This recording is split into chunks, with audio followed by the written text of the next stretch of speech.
Bonjour Yasmina Khadra, merci beaucoup d'être avec nous. Bonjour. Et de vous recevoir à nouveau dans cette émission. Alors je le disais, double actualité bien entendu. Dieu n'habite pas la Havane, hein, c'est chez Michel Lafon, adaptation de votre roman avec Véronique Grissot et Arnaud Floch. On verra ce que vous avez pensé de l'œuvre. Et puis, pour celles et ceux qui veulent vous découvrir ou vous redécouvrir, c'est très précieux, hein, Le baiser et la morsure. Entretien avec Catherine Lalanne, préface et postface inédite de vous-même.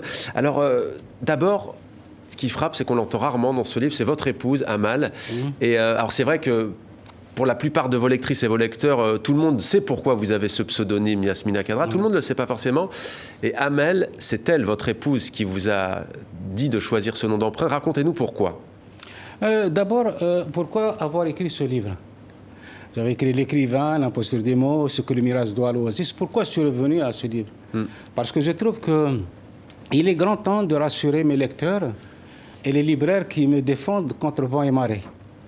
Je suis quelqu'un qui a été défiguré pendant 20 années dans ce pays qu'on appelle la France. Quand vous avez un écrivain de renom,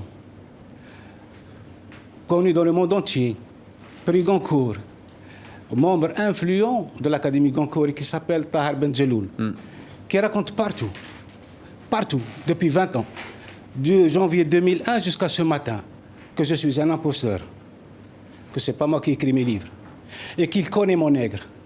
Et à travers ça, trouver toute une sorte de diffamation, d'affabulation, d'élucubration les plus chimériques. Ben, j'ai écrit ce livre pour rassurer les miens, ceux qui apprécient mon travail, pour leur dire que vous êtes en train de lire quelqu'un de brave, d'honnête, quelqu'un qui essaie, qui n'est jamais dans la polémique. Et qui a voulu continuer à écrire malgré la censure, raison-le, vous étiez dans l'armée algérienne, vous ne pouvez plus écrire, donc vous décidez de prendre un nom d'emprunt, et c'est Amal qui va vous le donner. Et il y a cette phrase très juste que vous avez dit, enfin qu'elle a dit à propos, elle vous a dit un jour, tu m'as donné ton nom pour la vie, moi je te donne les miens pour la postérité. En fait, ce sont deux de ses prénoms, hein. C'est plutôt Yamina d'ailleurs, et Khadra. Et vous avez pris Yasmina, donc Yamina et Khadra. Oui, absolument. Oui, ça c'est pratiquement une question qui revient depuis 20 ans. Le plus important, c'est ce qu'il y a sous la couverture. Hein. On peut prendre n'importe quel pseudonyme. Je peux m'appeler le pape ou François XIX. Ça n'a aucune espèce d'importance. Parce que le livre commence lorsqu'on soulève la couverture et qu'on pénètre dans un monde d'écrivains. Yasmina Khadra, on comprend bien entendu que pour un grand écrivain comme vous, ce soit pas plaisant et même blessant de dire de la part de ce que vous avez cité, il n'écrit pas ses livres autres, mais la reconnaissance, finalement, elle vient de celle de vos lecteurs, de vos lectrices. Et même... Non, ça ne suffit pas. Parce que vous voyez, pourquoi j'écris? Parce que vraiment, les gens, les miens, ils se posent pas mal de questions. Ils doutent. Ils commencent à douter quand même. Un bonhomme qui est exclu par l'ensemble des institutions littéraires françaises, l'ensemble des jurys.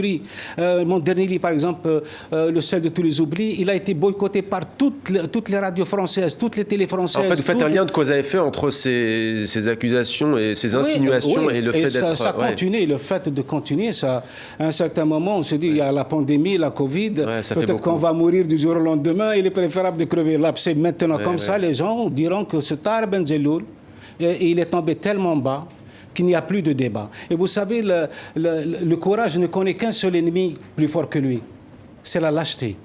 On ne peut rien faire contre la lâcheté. La lâcheté, elle ne s'embarrasse d'aucun scrupule, elle n'obéit à aucune règle. Et quand elle s'installe confortablement dans l'impunité, elle devient la pire des tyrannies.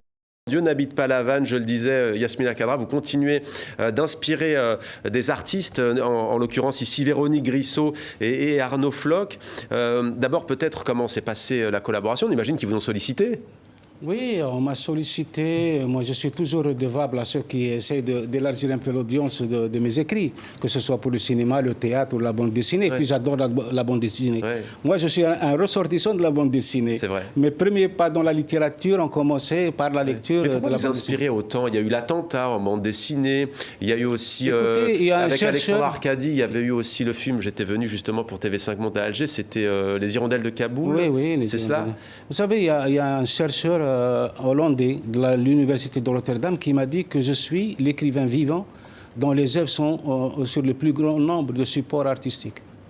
C'est extraordinaire. Donc, je ne sais pas, peut-être que les gens qui sont dans la quête permanente de la beauté, de la sincérité, se découvrent en moi. Ouais. Alors, on est à La Havane, hein, le Buena Vista Social Club. Peut-être un mot sur l'histoire, quand même, pour donner envie de lire à celles et ceux qui ne l'ont pas lu, à la fois d'ailleurs le roman graphique, mais le roman. Ben, c'est l'histoire d'un chanteur qui a un petit peu mon âge, qui tombe amoureux d'une fille de Mayence qui a même pas 20 ans, et c'est le coup de foudre. Ouais. Mais c'est en même temps, c'est un musicien à la dérive. Ouais. Parce que oui, c'est ça, il fait cette rencontre au moment où justement le Buena Vista Social Club va fermer. Absolument. Il est plutôt sur le déclin. Et il est complètement exclu, le bonhomme. Il est en agonie. Et il trouve cette jeune femme extraordinaire, rousse comme une flamme et belle comme une éclaboussure de soleil.